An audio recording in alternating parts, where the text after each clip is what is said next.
Dhurandhar the revenge movie review అంటే ఈ వీడియోలో చూసేద్దాము. అబ్సల్యూట్ గా స్పై యూనివర్స్ అంటే మూవీ ఎలా తీయాలనేది నాకు అనిపించింది ఫ్రెండ్స్. 4 గంటల సినిమా నాకు ఎక్కడ కానీ బోరు కొట్టలేదు. ఏ విధమైనటువంటి అనవసరమైన సీన్లు మూవీలో ఉన్నాయనేసి కానీ నాకు అనిపించలేదు ఫ్రెండ్స్. అంత రేంజ్లో ఎక్సలెంట్గా మూవీ స్టోరీ మీదనే వెళ్తూ ఉంటుంది. వైలెన్స్ అయితే ఉంది, అందుకే ఏ రేటెడ్ వచ్చింది, కానీ మూవీ ఆ విధంగా తీశారు. ఈ స్పై యూనివర్స్ అని వార్ 2లో మన ఎన్టీఆర్ అన్నం తీసుకొని ఎందుకంత నాశనం చేశారో నాకు అర్థం కాలేదు. కానీ ఈ మూవీలో మాత్రము స్పై అంటే ఈ విధంగా ఉండాలి, స్పై మూవీస్ అంటే ఎలా ఉండాలి అని చెప్పేలాగా తీశారు. మూవీలో నాకు బ్యాక్గ్రౌండ్ స్కోర్ చాలా తక్కువ అనిపించింది. బ్యాక్గ్రౌండ్ స్కోర్ ఇంకా ఉంటే బాగుంది అనిపించింది. మైనస్ అయితే ఇంకా నెక్స్ట్ మైనస్ విషయానికి వచ్చేస్తే హీరోయిన్ ప్లాట్ పెద్దగా ఎక్కువ లేదు, ఉందంటే ఉంది. కాకపోతే మంచి ఎమోషనల్ సీన్స్ అయితే ఉన్నాయి హీరోయిన్కి. అది కొంచెం లాస్ట్లో కొంచెం సాటిస్ఫైయింగ్గా పెట్టుంటే బాగుంది. కాకపోతే రియల్ స్టోరీని బేస్ చేసుకొని తీశారు కాబట్టి ఇలా ఉండొచ్చేమో, కొంచెం కలుపుతారు అని చెప్పి ఫస్ట్లో సైనింగ్ డిస్క్లైమర్ అయితే ఇచ్చారు. డిస్క్లైమర్ తర్వాత కూడా నాకు అనిపించింది ఏమంటే హీరోయిన్ వాళ్ళ కొడుకు అది కొంచెం పర్ఫెక్ట్ ఎండింగ్ ఇచ్చుంటే బాగుంది అనిపించింది.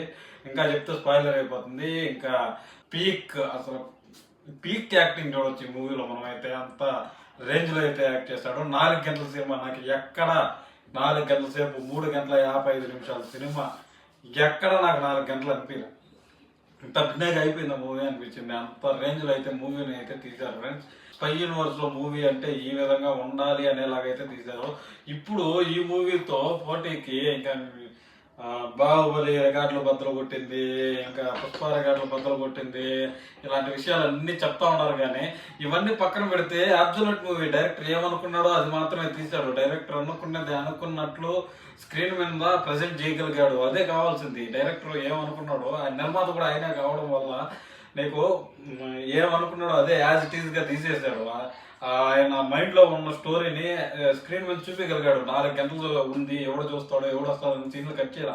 నీకు ప్రాపర్ స్టార్టింగ్ ప్రాపర్ ఎండింగ్, అసలు 2 సినిమాలు కలిపితే అప్రాక్సిమేట్ గా 3 4 7 అవర్స్ మూవీ. దీన్ని ఒక వెబ్ సిరీస్ గా తీసుకొచ్చాను అనుకుంటే. కాకపోతే మనకు స్పై యూనివర్స్ ఇటువంటి సినిమాలు వస్తాయని నేను అనుకోలేదు. నాకైతే పిచ్చి పిచ్చిగా ఎక్కింది సినిమా.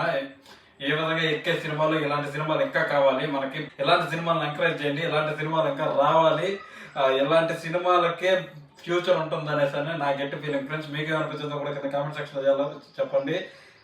వెళ్ళే ముందు ఛానల్ సబ్స్క్రైబ్ చేసుకుని వెళ్ళిపో. ఇలాంటి హానెస్ట్ రివ్యూలు అయితే నేను మేము ముందుకు తీసుకొస్తూనే ఉంటాను. ఎటువంటి ఇన్ఫర్మేషన్ ఉన్నా షార్ట్స్ రూపంలో మన ఛానల్లో పడుతూనే ఉంటాయి ప్రతిరోజు friends. Thanks for watching. By by now. జై హింద్.